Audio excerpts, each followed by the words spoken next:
Stop spending money on gas. Create your own homemade gas with organic waste.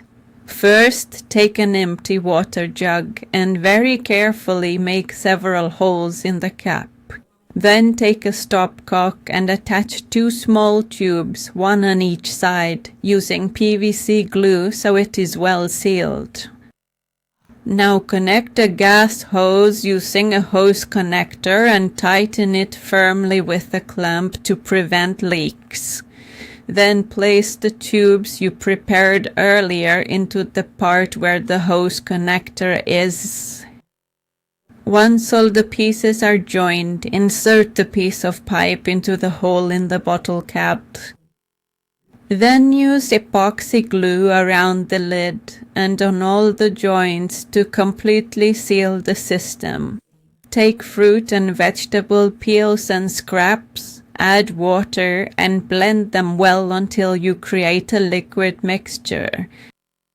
Avoid using citrus fruits like lemon, orange or passion fruit, and do not add too much onion or garlic, as they are too acidic and can kill the bacteria needed to produce the gas.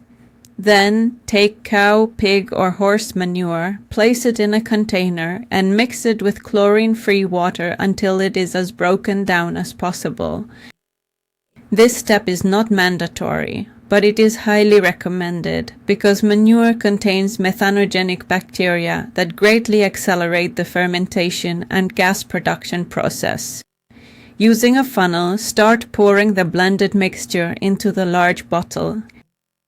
As you add it, use a rod or stick to help the waste go down faster. Then do exactly the same with the manure mixture.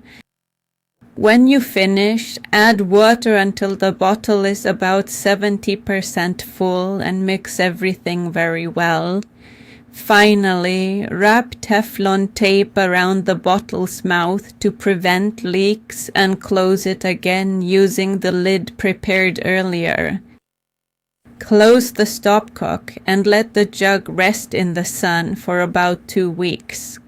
After that time, you will only have to test the gas produced and see how organic waste can be transformed into a totally natural energy source.